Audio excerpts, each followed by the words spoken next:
I'm Lisa Bailey. And I'm Patrick Bailey with IQlist.com. Today is November 28th, 2018, and this is Manipulative Monday, even though technically we're not recording on a Monday. Also, today we have a guest. So this is Stan Baldwin from Aurora, and he works with Lulzbot 3D printers out of Loveland. And you are in inside sales right now, but I guess you're going to tell us some more about where you're working, some educational stuff. And he was gracious enough to let me, we met him this last year, he was gracious enough to let me share a booth with him last year at a homeschool conference. It was my first homeschool conference I ever went to, and we were looking through the stuff, and we found someone doing 3D printing booth there, and I went, oh, I gotta go find this guy. And we talked to him, I was like, well, maybe I could share a booth with him. So I shared a booth, and it was a really good time. With that, anything you want to add or talk about yourself and some of the stuff you're doing or stuff at Lulzbot? So I work at Lulzbot with inside sales. So right now, if you need a printer, if you need 10 printers, talk to me. And on the side, I have a company called 3D PT where I do design and printing. And I'm branching off more into education with that as well. So I'm actually teaching at Wings Over Rockies and doing a series of 3D printing classes there. And I've been teaching on and off as a science teacher for about 10 years. Okay, cool. So with that, we'll start jumping into explaining what we're doing here with this manipulative stuff. Okay, so what is a manipulative? So this is where I got lost a few years ago because I didn't really use this word because I'm not a teacher by training. So I'll give you... And yet you use them all the time. And yet we use the manipulative all the time. So I'll give my bad explanation. Then Stan and Lisa can probably give better ones because they come from an educational background. So for me walking in there, I was like, okay, so they use this term all the time. This means basically manipulative. You can touch it. You know, like manos, I think, is hands or something in Italian or Spanish or something. Anyway, but manipulative means you can touch Latin. it. It's Latin? I think it's Latin. Okay, well, Which word? manual, like manual, Manos. manos, I guess manual labor, manipulative. The idea is you can touch it. And it's not something you can... manipulate. As a layman, these guys can correct me if I'm wrong, it's something you can touch that's going to help you in your education. So some people need tactile things. It just might be that, hey, you have a tactile number 1. But no matter what it is, it's something that helps you in education that you can touch. And sometimes that touch aspect is important, but you guys can probably... Well, one of the most popular, trendy ones right now are fidgets. Fidgets are manipulatives that people can, you got it. And some people just need something for their hands to fidget with. So that would be a very trendy in society, although they've been around for quite some time. In my classroom, I always had, some people would use pencils as fidgets. Okay, so just a manipulative. I guess you would argue that's an educational manipulative because it's keeping their mind occupied, but what they're doing is just focus themselves, but what they're holding like that that's not teaching about DNA. It's just it's something that helps them focus while they're doing what they should be doing. Yeah. Okay. Yeah, so kids have probably grown up with manipulatives, so like those classic, letter blocks or word blocks or anything like that. The idea with the manipulative is it is tactile, and the ones that are around now are to try and bring in science or other concepts in a way that they can physically manipulate. So like you could have actual models of atoms, or you could play around with like the electrons around it. And that would demonstrate an idea better than the students trying to draw the idea or try and understand it, from a video. So having that tactile function actually provides a different source of input because a lot of students aren't auditory or visual learners. So this is where you get like artists that are really good because they've actually picked up a pencil and actually started drawing. Whereas other people, like auditory learners, can say, oh, draw a straight line, and they'll do it. So it's a different mode of learning to actually manipulate things with your hands. And that's why kids like to play in the mud and do all sorts of things, because it's very hands-on, very involved, and involves all the senses of doing that. And so that's, and so since we're homeschoolers, that's what we're pushing for is 3D printing in homeschool. That's why it's such a big deal, because you can print out your own manipulatives and you can design your own or you can find your own. And so that's why we're doing this, is trying to, when we put out these challenges, it's not necessarily about us designing new ones, although I like trying to design something, figure something out. It's also what out there is good that is practical and works. So with that, we'll kind of move on to the challenge, which is going to be a challenge for me and Stan. So this should be interesting. Okay, so what is your challenge that you're issuing to us? Which I need a DNA model. DNA model. Not like supermodel, but like just like model. your genetic code model. DNA model. Now this came up before. Like when we first got the printer, that was one of the things you wanted because you mentioned a DNA model. I didn't know what I was doing. I was looking around, and I said, "I want to show this thing." I think it was this thing. If not, it was one really close to it. This happens to be on Thingiverse 441215. And I'm not dissing the guy. This might be a beautiful thing. I don't know. He might do some really cool stuff. But I printed this one out, and it was like, oh, it didn't do what I expected it to do. Because I wanted something interactive where I could, take little parts in and out. And this looks like it could. But when I printed it out, it was like, oh, it didn't. The holes weren't right. It wouldn't fit in. It wasn't easy.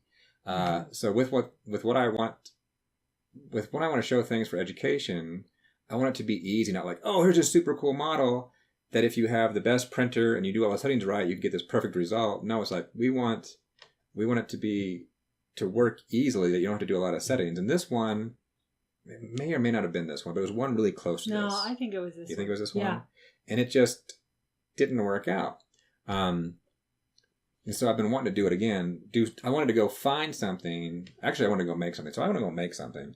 But with these challenges, it's not just about making something. It's also I'm going to go out with this challenge and see what else I can find. When I looked for this, it was one of the first times I was looking for things. So I didn't know how to look. So maybe now that I know a little bit more, I might be able to find some cool stuff out there that actually works. But even with that, I'm going to print it out to see, is it good? But also with that, Stan's going to do it. And just to be honest about stuff, Stan already has one. So here's Stan's that he's put out there before. He showed me last year. It happens to be thing 1259352, and on Thingiverse he's Eagle Knot, and so he's got some good stuff on there. So you can go take it away, explain what you have, and what you might plan on doing. So about 2 years ago, when I was teaching at Homeschool Options, we were getting ready to do DNA. So this was actually based off some paper models that I'd seen in some different textbooks. But, those books were written like 1980, so they're kind of out of date. So I was like, oh, I could make this into manipulative that students can actually play with. And so the pictures you see on the Thingiverse page are actually ones where my students made the model of DNA in class. And so I just took some cell phone shots of those. And the whole idea with what I was doing was that you would have the students model DNA, and this shows all the pairs and the backbones. And if I do this right,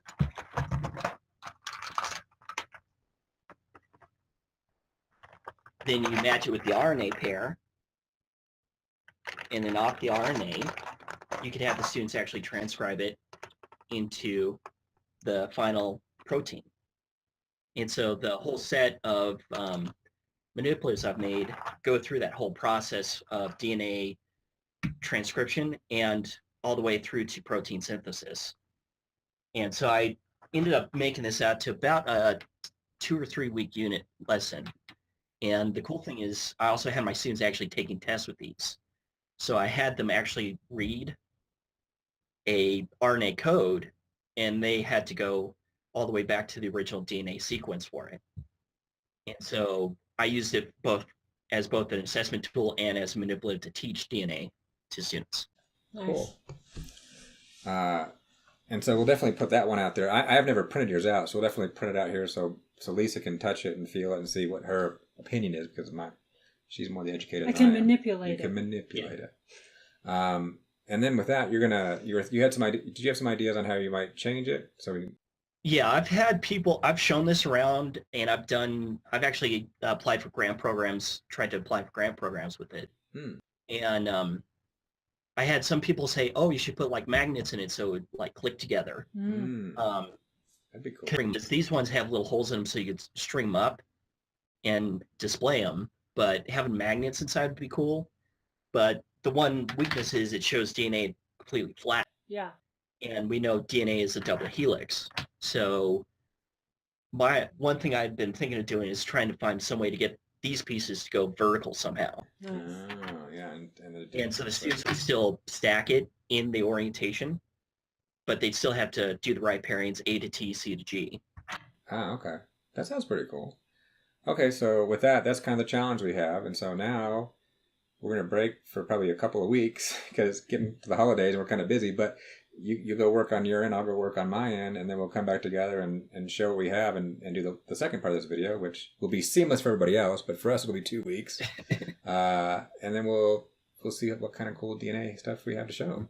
So with that, we'll get going. Yay! Okay, so it's been more than a couple of weeks because Christmas happened, right? So, and also it took me a lot longer to come up with a design and redesign and redesign and redesign. So we're a little delayed. So we're more like probably 11/28. So a month and a half, probably a month and a half out. But we've had fun. We've come up with some designs. So and I've found a few things. So first I kind of want to go over what a few things that I found that were interesting, and then we can dive into Stan's design, what he came up with. Because he changed some stuff, my wife's opinions on the old one, and look at the new one, and then the thing I came up with. Okay. So some of the things I found that were interesting that I liked, a lot of stuff on Thingiverse seemed interesting, but they didn't print well, and I think I commented about that before. But one I did like, I liked it 2 different ways, was this thing. It happens to be thing 1924200, 19424 and it doesn't have any DNA to connect in the middle or anything, but it's a pin holder. And the cool thing is, I broke it because I was fiddling with it too much. Let's see if I can. I know you can't see me, Stan, but I'm showing it here in the camera. So here, it's pretty tall, and it looks nice. It's simple, and the nice thing when they designed it so it actually you could print in one go. So they both be together. They both print up, and then they weren't connected. You took them apart, and then you could glue them back together. And you got your pen holder. Now, I broke mine. But it looks really cool. It's well designed. It's a real nice showpiece. If I was going to use it as a real pen holder, I think I'd want one probably half the size, which I could probably, I think he has a top for one too. I'm not sure, but I like it. I like this one. But not the full manipulative you'd need for a class. It's more just like interesting thing to put pens in. But all the rest, I didn't like at all. Or weren't practical to print out. I did find one online, I'm showing this now, which you can see this because I'm showing my screen. I liked this design, but I could not find it anywhere. It's a really cool design, but I couldn't find the 3D file. He didn't share it. I was like, I'm not going to go searching for this too much. Maybe you can find it, but it looked really interesting. And you can see this guy designed it, and you can see it's obvious 3D printed parts. They look a little fragile. Well, they're also rounded. So once you start rounding things, it seems a little fragile. Mm-hmm. So I think this I think needs a redesign. But cool. I like the concept. Mm-hmm. Mm-hmm. But yet it doesn't when you put them together because it goes down that central axis. It goes down the central axis. And it's got this little I thought it was a really cool idea. But again, couldn't find it. But then, now on to you. So now... we did take your DNA manipulative. I didn't do all the RNA and all the CRISPR stuff because that's a little bit beyond us at the moment. But we did go print all your stuff out in different colors and had Lisa fiddle with it. And so she can give... one thing I do like about this is easy to print. Mm-hmm. Yeah. Easy, simple, no-brainer to print. It's going to work every time. High level of success in printing. Versus some of the other stuff I've tried to find, low level of success in printing. Yeah. Very bad for homeschoolers or any schools in general. Here I want a high level of success. Other thing I liked, especially if you're doing a big classroom, these are small. Yeah. You can store them really easily and hand them out. Here's an entire class set here in a lunchbox. Oh, there you go. Whole thing. Oh, wait, let me... hold that up again. I got to drag you into the screen. Here. Yeah, so it's all in just one lunchbox for a whole class. So here's a whole class that I've used, and it's got enough for about 15 students if they work in pairs. There's enough to at least get some basics down. If you want to, nice thing is, yes, I have the file so you can print more. So I did activities with this in pairs of students or teams of like 3 or 4. So that's really about the best you could do it with Manipulative. So, and at one time I had this box really super organized, and I found they'd all fit in if I dumped them in or organized them. It's kind of nice to dump them in. Yeah, dump them in and let the kids organize them. That really proves they know what they're talking about. Okay, so with that, I can let Lisa give her opinion, and then you can, after that, you can show your new redesign. Yeah, I thought they were great. The only difference is yours is in a 2-dimensional format. This is in a 3-dimensional format, so both are worthwhile in a homeschool, in a classroom. Yours is definitely easier to manipulate as a classroom or as a small group or maybe a co-op. This one, the 3D version, the Patrick's... I haven't shown mine yet. Yeah. We'll show it in a minute. Vertical version does a good job, but it's just a little bit more tricky, and you can show it. The one problem I had, and I think you have fixed this problem without me even vocalizing it to you, is that they don't attach. So, as you're manipulating the pieces and the parts, the parts that's labeled A and the parts that's labeled T, they don't actually connect. They just kind of nestle in. That was about the only down point that I had, but I don't know, you were thinking the same thing I was thinking, because that has been solved in your redesign.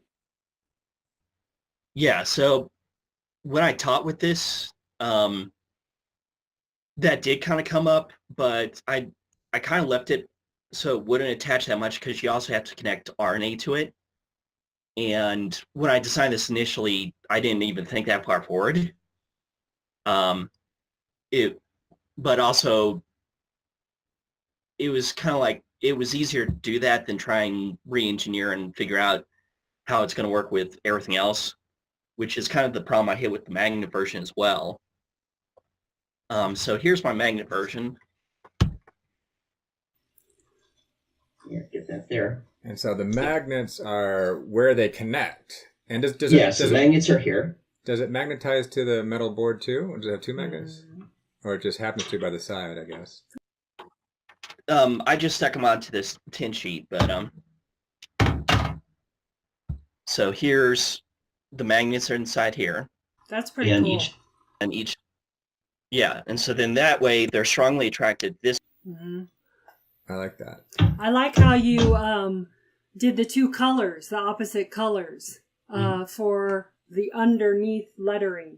That's nice too. Yeah, so that's this version. The original version was just black or silver for base. That's nice. And so they'll still attach vertically and across.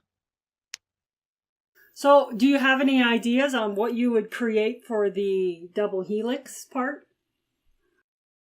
With this orientation, actually, let me get this all together. Would you still have to keep it in a 2-dimensional type of figure? I guess not, because you could actually go up with it. Yeah. Yeah, so it'll go up and it will twist. Oh, that's sweet. Okay, and it was probably strong enough to stay in place. Probably, probably 8 or so high. Probably, I would guess. Yeah, this is 3, 6. This is 9 high, so this is one complete triplet. Yeah. Or codon, sorry.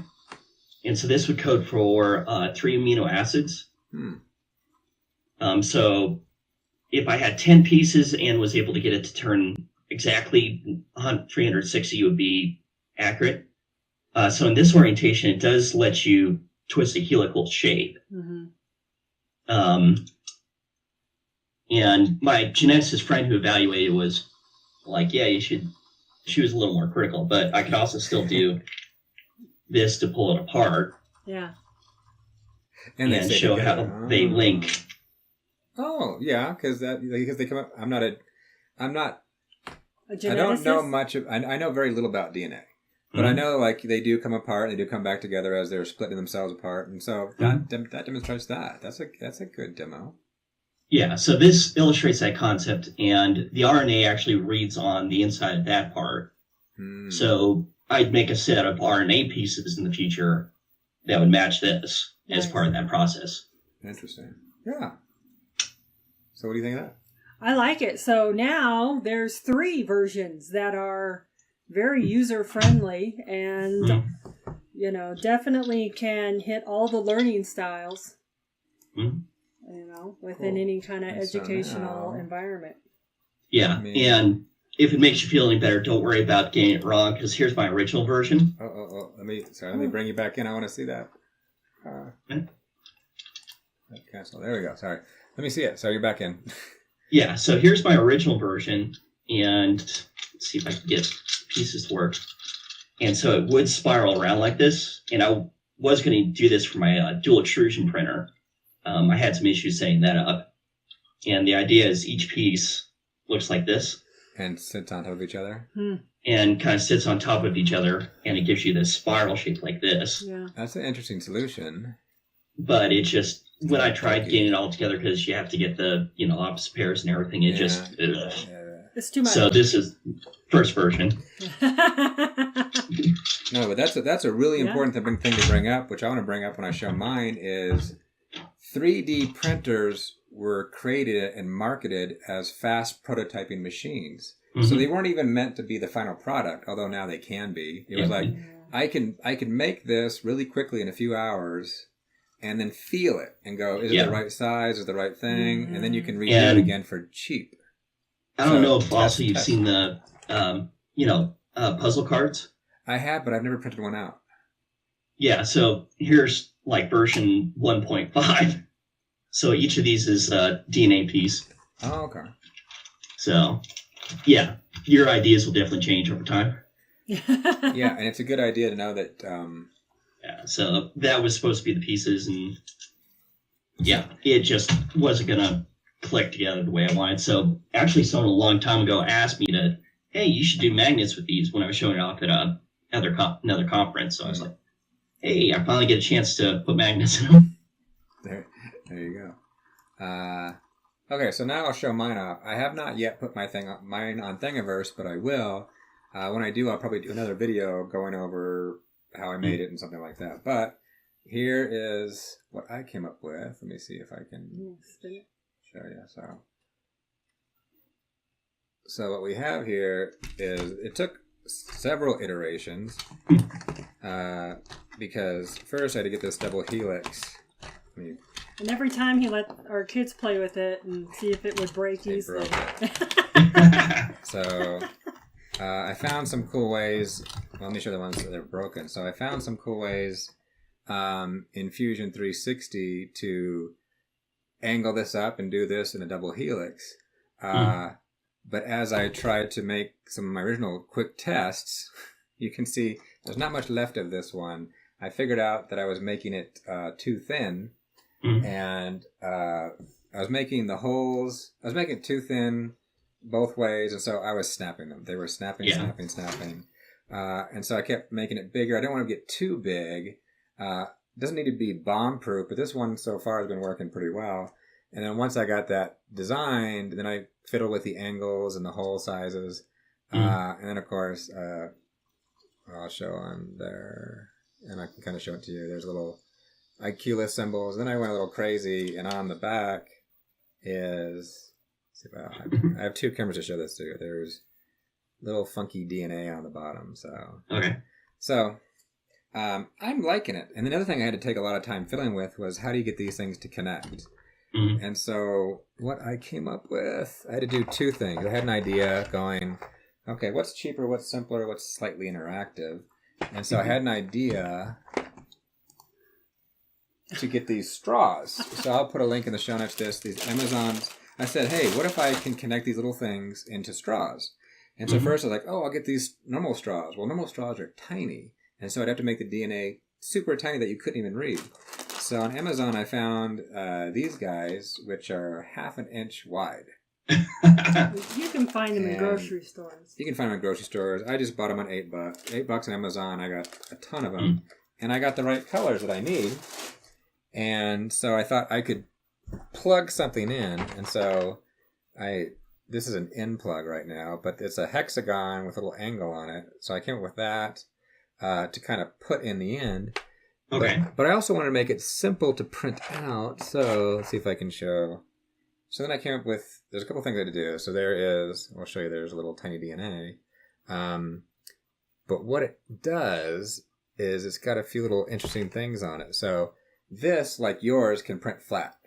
Yeah. Very easily, very simply. And it's got a little key on the end. Let's see if I can, a little tiny rise at the end. Mm-hmm. So that can print flat. It's got a little tiny rise. And these little, the guys that go in the straw actually have a place for the key to go in.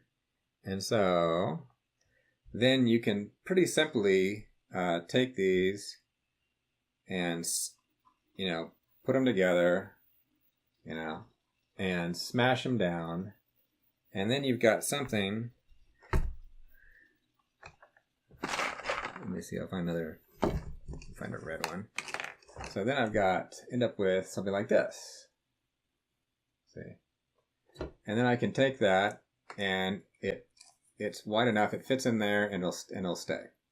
Okay. So that's what I came up with this. So to make it simpler and to cut that in. And so then I had to fiddle with these connectors so they'd actually connect simply and snap.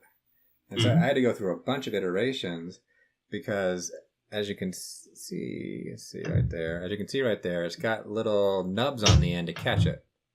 Okay. And so I had to tweak those a lot because at first didn't work at all. Then they were too tight. I had to go back and forth. And I finally figured one that seemed to work pretty well. Yeah, because I pretty much did the same thing with mine is put... Yep. Yeah, there you go.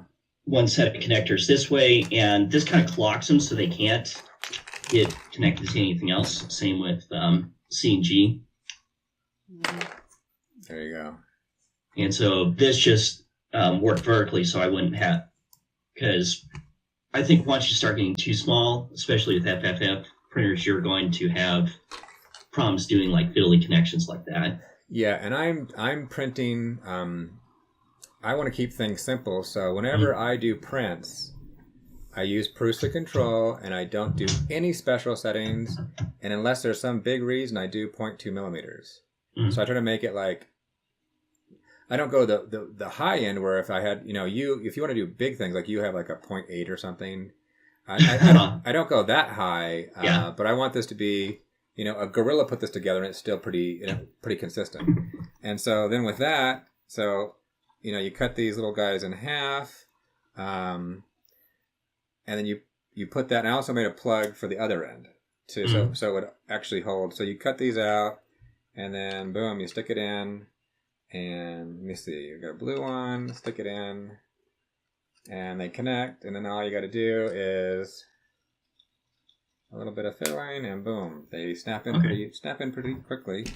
So I want to do a video explaining that a little bit better, but that's what I came up with, and I like it.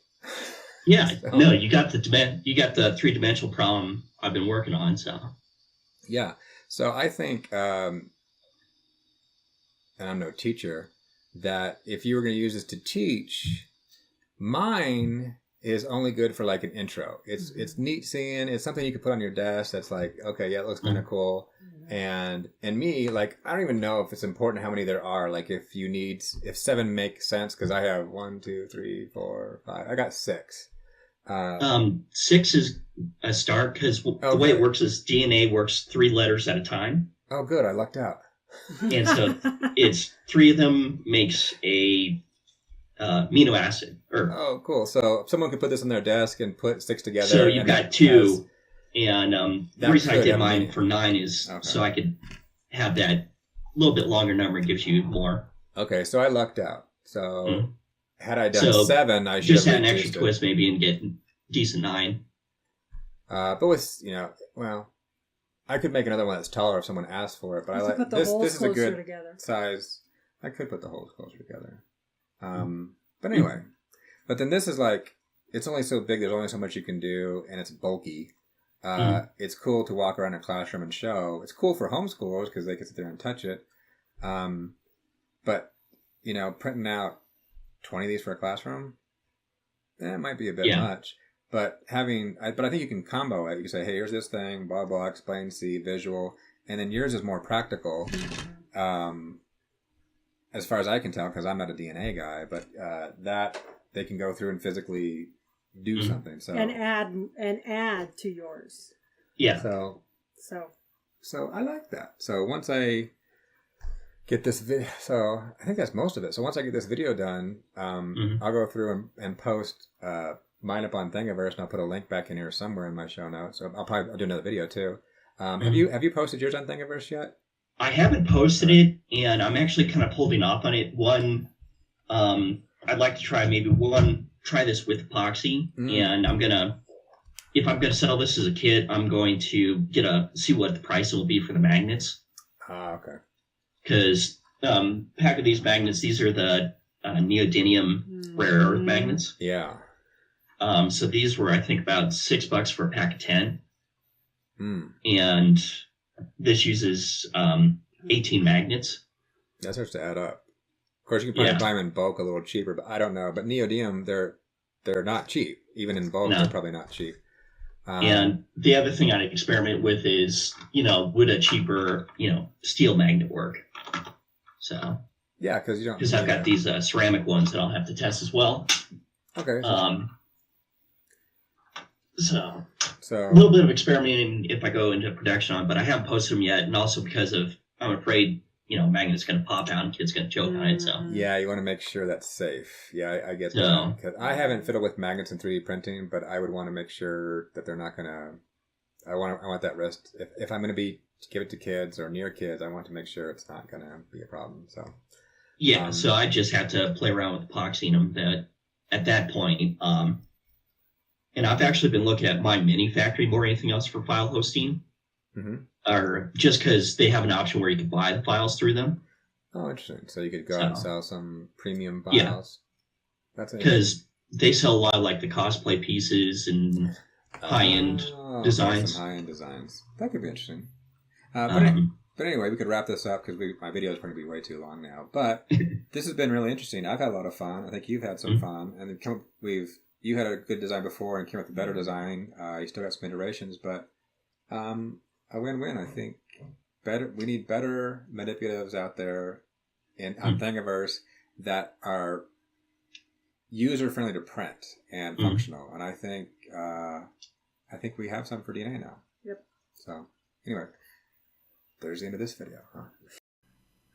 Hey, if you liked the video, please give it a thumbs up.